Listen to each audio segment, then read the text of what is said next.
Ndabasuhuje kandi mbaye ikaze muri hose mudukunda kandi mudukurikira muri impande zigiye zitandukanye ni Rock Africa ndetse n'Imboni TV ndi kumwe na Bwana Marashyi umeze neza? Ameze neza Bwana Moses, umeze ute Moise? Nanjye meze neza ndashimira Imana. Marashyi n'ubundi kituzanye no guha abadukurikira makuru meza kandi akwiriye, ikiriho nuko twerekeje cyangwa se tugiye gutera itoroshi muri Middle East. Angani murasoza ubwo hagati kiriho kiri kuvugwa niki?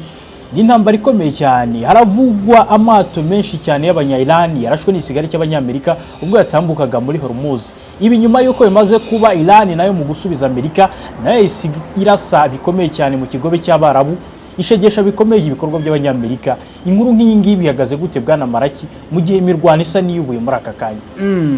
Bo muri rusange reka twibutse ko muri rusange uyu munsi intambara isa naho yatangiye mu bundi bushya. Reka mbare ko mvuga intambara yatangiye bushya. Uko gutangira kw'iyi ntambara gushingiye kuri bino bikorwa byatangiye ku ikubitiro by'amato ya Amerika yarashe amato ya Iran yarashwe n'abasirikare ba Amerika.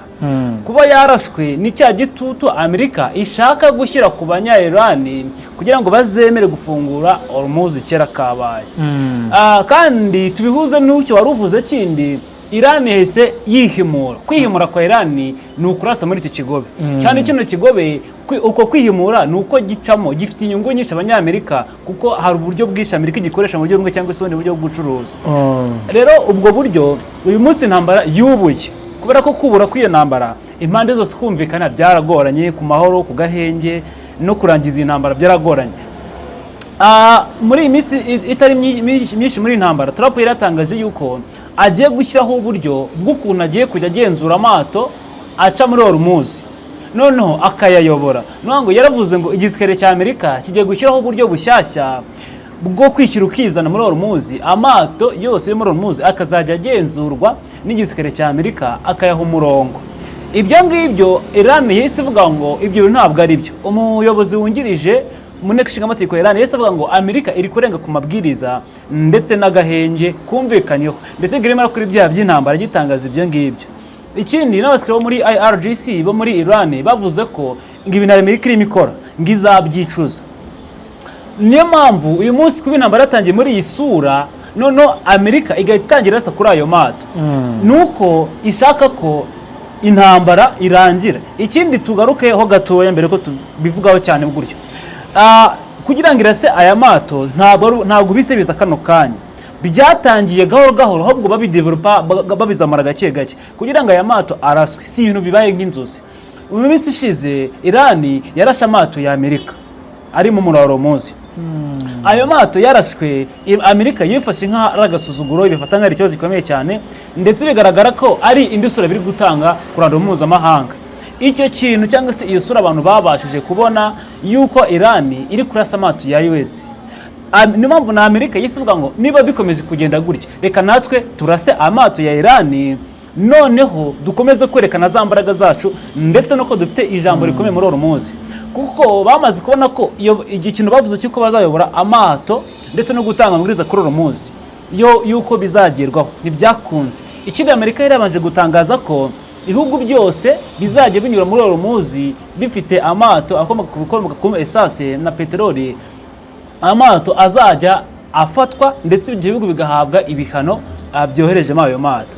Urumva kugira ngo ayo mato abe yarashwe rero ni ibintu byateguwe ukurikije ku minsi itambutse. Trump arimo ategura iyi gahunda n'uwo mupango, kuko mu bigaragara bya buri munsi Trump buri munsi ashaka igisubizo cy'ukuntu yakemura kino kibazo, ariko ku buryo bw'imbaraga. We ntabwo ashaka ibiganiro. Impamvu adashaka ibiganiro hari impamvu nyinshi.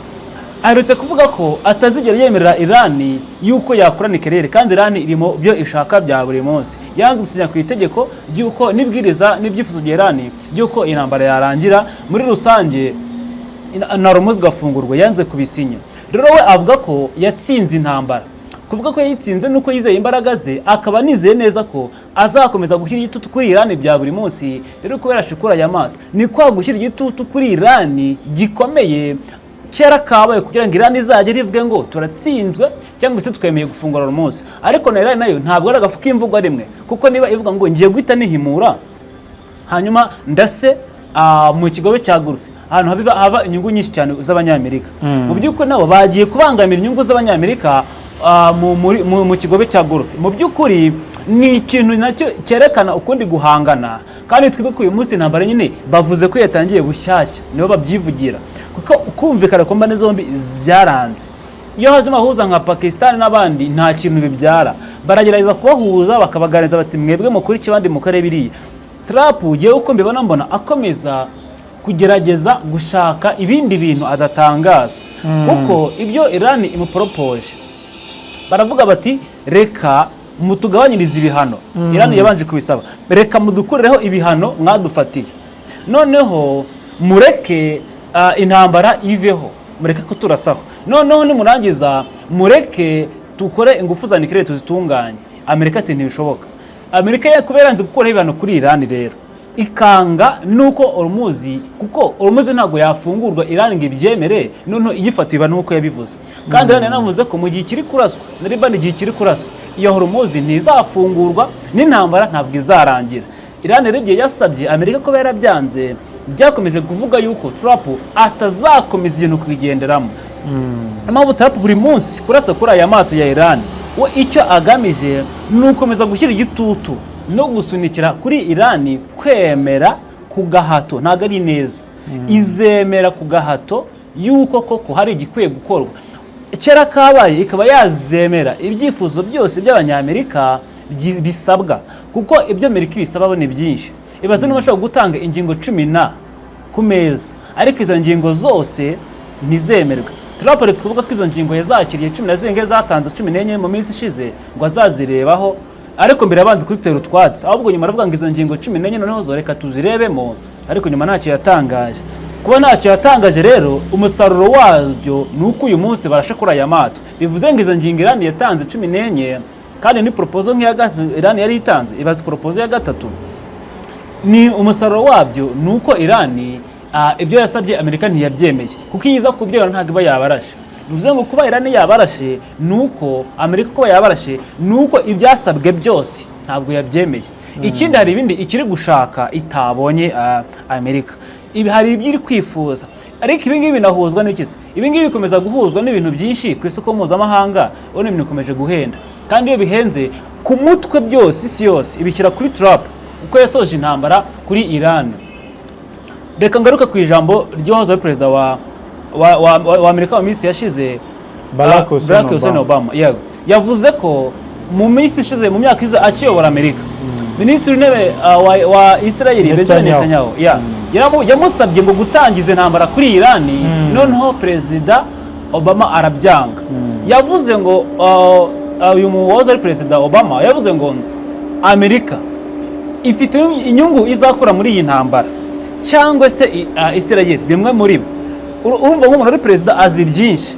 We yavuze ngo ngewe icyo gihe Netanyahu yarabinsabye ngo dutangize intambara kuri Iran, ndamubwira ngo oya, ahubwo reka dutangize ibiganiro by'amahoro, twe kwibanda ku ntambara. Bivuze ngo ikino gitekerezo cya Israel cyo gutangiza intambara si icyaka kanya, ni igitekerezo kimaze iminsi. Rero ibi ngibi yabivuze mu rwego rwo kwerekana ko kuba Iran ikomeje kuraswa, kuba Iran ikomeje kubuzwa amahwemo bya buri munsi, ntago ari ibintu byaje aka kanya. Nubwo abantu bakwiye kuba bari gutangazwa no kubirana iri kuraswa. Oya, ibaze ne muri iriya myaka ishize Obama akiyobora Amerika, Israel akomeje gushaka kurasa kuri Iran, ariko perezida akabyanga. Muri rusange ibi nibyo yavuze we yatangaje, ariko ibyo atatangaje si ubwo si byo byinshi, kuko niba avuga ibi ngibi nk'umunyapolitike hari byinshi batatangaje. Ni icyerekana rero ko kuba amato Iran yarashwe ndetse kuba nikomeje kugabwa ibitero bya buri munsi, uyu mupango wizwe kera. Ikindi, izo nyungu uperezida atavuze, Obama atavuze Amerika ishaka, bivuze ngo ntago irazigeraho. Ikindi, izo nyungu Israel ishaka, bivuze ngo ntago irazigeraho. Anjewe uko mbibona rero, nkuko Obama yabivuze, inyungu bino bihugu byombi bishaka ari Israel na Amerika, mu gihe zitaragerwaho iyi ntambara ntizarangira. Ni nayo mpamvu buri munsi Iran itanga icyifuzo cyuko intambara yahagarikwa na Hormuz gafungurwa, kandi Hormuz ni iki kibazo gikuru gituma benshi bakomeza kubigira birebire. Kuba ibyo bintu biri bigikomeje kubaho rero, ndabihuza muri iryo jambo yavuze Obama ryuko ari inyungu Amerika ishaka itarabona. by'uko hari inyungu Israel ishaka itarabona. Bivuze ngo izo nyungu rero mu gihe zitaragerwaho iyi ntambara nayo izakomeza. Bivuze ngo n'ayo mato yarashwe ya Israel ya Iran ni make, nande azacamo azaraswa nandi gutyo, ariko na Iran nayo izakomeza kwihimura mu bundi buryo kugira ngo bashake ikibazo mu bundi buryo. Je nuko nabibona uko mbivugiye. Tunabwira bamwe mu badukurikiye hano n'ubundi muri ikiganiro mu nkuru ya BBC ivuga ko Perezida Donald Trump avuga ko Amerika yarashe amato yihuta 7 ya Iran ni umuhora wa Hormuz, ni mu gihe Washington yo ishaka kuyobora amato n'ubundi aca muri uyu muhora nk'uko wari wabivuze. Emirati z'Ubumwe z'Abarabu na Korea y'Epfo byombi byatangaje ko kuwa mbere amato yagabwe ibitero muri uwo muhora.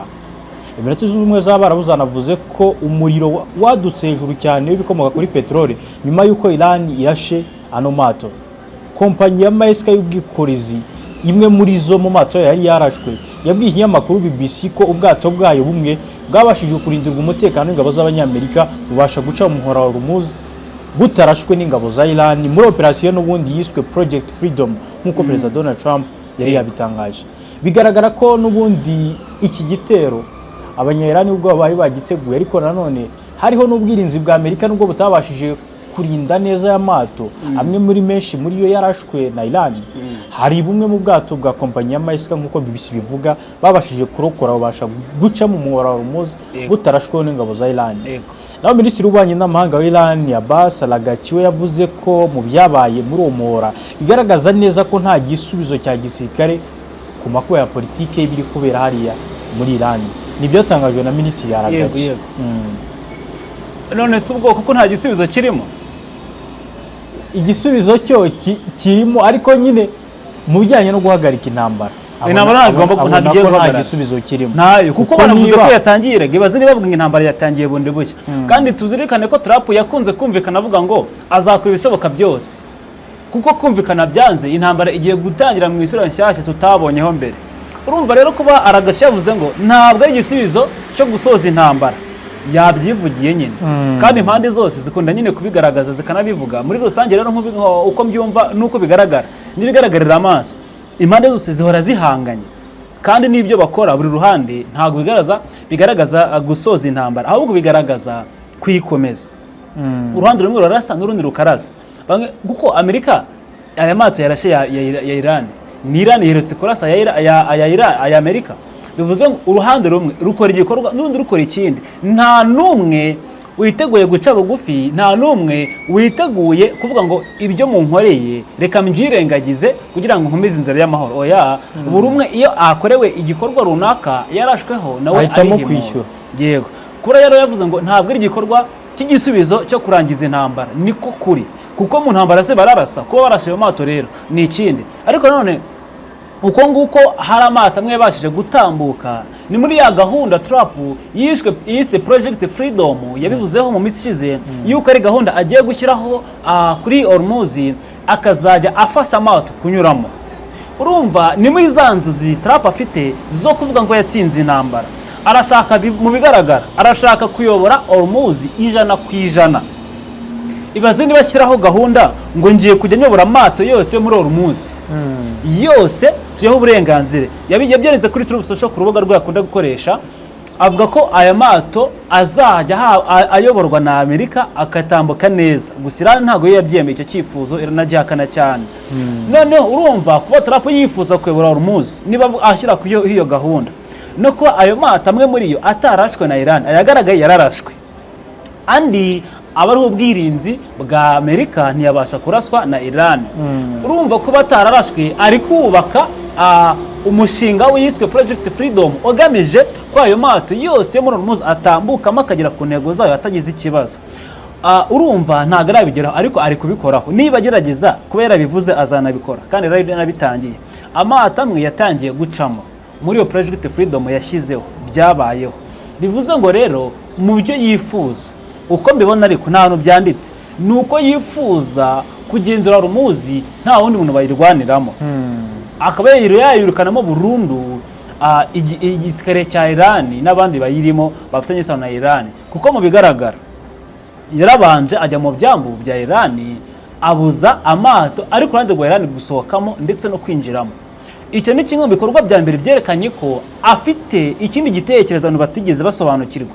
Abenshi bagize ngo ni ukuzibira Irani gusa, ariko uko iminsi igenda iza indi itaha bigaragaza indi sura n'ikindi gitekerezo Trump atigeze ahishurira abantu mbere.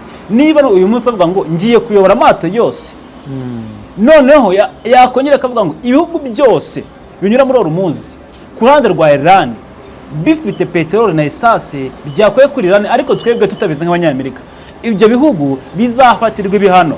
N'ayo mato nafatwa azahafatwa n'ingabo zacu z'abanyamerika tuyatware. Urumva arashaka ko ibihugu byose mbere yuko bijya mu gufata ka esase na peteroli kuri binyuriza muri Hormuz bibanza bimenyesha Amerika ngo mbese mwadu uburenganzira tugaca muri Hormuz. Bivuze ngo nicyo yifuza. Urumva ari kuyobora Iran ahubwo biciye muri Hormuz. Nibaho kugira ngo basaba uburenganzira Iran bazabusaba igisirikare cya Amerika. Urumva nibwo buryo navuzemo yuko ashaka kuyobora Hormuz 100%, kuko ntabwo biramutse ari 50-50 Iran ifite ahayo na Amerika ifite ahayo. Ntabwo yigeze avuga Trump ngo abari ku ruhande rwacu nibatambuke, abari ku ruhande rwa Iran nabo batambuke. Siko yabivuze, ahubwo yavuze ko ibihugu byose biri ku ruhande rwa Iran bizafatirwa ibihano, bikumvikanisha neza ko ashaka kugenzura Hormuz, kandi namara kuyigenzura aribwo yazafite indi myanzuro yo kudohoramo ibindi bikorwa runaka. Nge nkanahamya ko bishoboka yuko ariyo mpamvu intambara atayikwirangiza kandi afite ubwo bushobozi, nubwo Iran ivuga ko nta bushobozi bwo kwirangiza afite, ariko arabufite. Kuko niba Iran musayiro ntabikore, ahubwo akawe agasunika, akazana izindi imbaraga, akazana abasirikare, akazana ubwirinzi, akazana ibindi bitandukanye byinshi ku rugamba, bigaragaza ko ashaka kuyobora Hormuz, kuyigenzura neza 100%. Kuko niba ari kurasa amato Iran ntiyemererwe kuhaca, akaba ari kugenzura, akari guha uburenganzira amato y'ibindi bihugu byose kuhaca. Ibyo ngo bikaba ikibazo.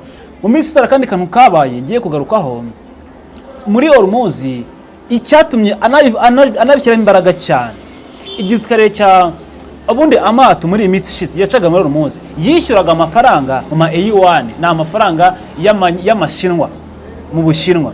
Ubushinwa bwatangaga inkunga ku gihugu cya Iran, sibyo? Noneho Iran nayo ikagurisha peteroli nyinshi mu Bushinwa nk'ikiguzi cyiza. None Ubushinwa bushaka kuzamura agaciro kayo k'ifaranga kama A1 ngo kajye hejuru. Amerika ibona ifaranga ry'idolari riri gutakaza agaciro kubera ko abaguraga peteroli bose esase bishyuraga mu A1 mu mafaranga y'amashinwa. Ibyo bintu byasunikiye Trump n'igitutu gikomeye kwinjira muri Hormuz vuba. Barakiragiye bajyagamo byatekerejwe ko ari cyo cyabiteye. N'uyu munsi ni mpamvu gikomeye gushyiramo imbaraga. Ikindi we akabona ko rero kuba abantu bose bari kwishyura peteroli bari guca muri Hormuz bishyura mu A1, akavuga ngo mbere hari amasezerano yo kuba bishyura mu madolari, none idolari ryacu ntibakiri kuyishyura, bari kwishyura mu mashinwa. Ni ikibazo. Ihese atangira kubona ko ifaranga rya Amerika rigiye gutakaza agaciro, idolari ko rigiye gusubira inyuma, ryamushyize kuri pressure idasanzwe yuko n'abanyamerika bazamuhinduka. Kumuhinduka nakuvuga ati ifaranga ry'idolari nubwo atari rya mbere ku isi rihenze, ariko ni mafaranga acuruzwa hirya no hino ku isi mu bihugu bitandukanye akoreshwa. Iyo brand yubatswe n'abanyamerika yitwa idolari, niba ritangiye kutakoreshwa muri Iran ivuga ngo umuntu wese uri kugura peteroli azishyira mu A1, bivuze ngo dukeneye kwirukana iryo A1 hagasubiramo idolari. Icyo kintu cyatumye akoresha byose kugira ngo ajye muri Hormuz abuza amato ya Iran gusohokamo. Ibyo bintu byabayeho. Niyo mpamvu n'uyu munsi kuva muri Hormuz Trump adashobora kuvamo atamekinze sure neza ko batari kwishyura mu A1. Rero mbona ko mu by'ukuri mu ishyaka Trump ari kurwanira ni ibintu byinshi. Ari kurwanira ku ishyaka rye ubwe, sibyo? Kuko arabizi neza ko manda itaha nirangira abantu bazamusimbura mbo mu ishyaka rye bazaba bavuga ngo ubu mu ishyaka yakoze iki, yafunze Hormuz, yatangije intambara. We arashaka rero kuzasigarana ashyize ku murongo. Ikindi idolari rya Amerika ntirikomeze gutakaza agaciro ngo iri A1 rijye hejuru, kuko Ubushinwa bukomeza gutera imbere bya buri munsi. Rero hari iyo gahunda yitwaga petrodora yahoze mu minsi yashize iri gusimburwa n'iyi A1. Rero iyi A1 Trump arashaka kuyirukanamo akakuramo ayo masezerano yitwaga petrodora yo kugurisha peteroli na esase mu madolari akarigarura. Icyo kintu Trump nicyo arwanaho cyane cyane mu buryo abantu batamenye neza, nicyo Trump ari kurwanaho. Bivuze ngo namara kumekinga sure neza yuko iyo petrodora abantu bari kwishyura mu madolari byagarutse biriho, azakomeza icyo gitekerezo cye. Noneho niyo Hormuz ariko nazatezwa kuyigenzura uko niba atangaza ko azakomeza kuyigenzura agaba uburenganzira ibihugu byose ibyatemereye ntibitambukemo. Intego ze nizo gushyira hejuru idolari ryishyurwa ku peteroli yo muri Hormuz, akagenzura Hormuz ijana ku irindi, ndetse ibintu byose biri ahanga akabigenzura, ndetse akaba yanamaze kumenya neza yuko ibintu ashaka byose Iran yabyemeye. Iran ikaba itagomba kwemererwa gukoresha impfu za nucleaire, ikaba muri rusange ubundi igiye ko mbona Iran itemerewe kugira ikintu isaba. Mbona Iran icyo isabwa kugira ngo intambara irangire ni ukwemera kamera nk'umwana mu rugo uvuga ngo ndabyemeye bira byose mwasabye, bityo rero kuko byose mbyemeye ni mudohora. Kandi Iran ntizabyemera. Kiracyari ikibazo gikomeye. Je niko mbibona Bwana Moise. Bwana Marshal, reka ngushimire. Urakoze cyane Moise. Ngushimire n'abari badukuye by'iki kiganiro. Yeah.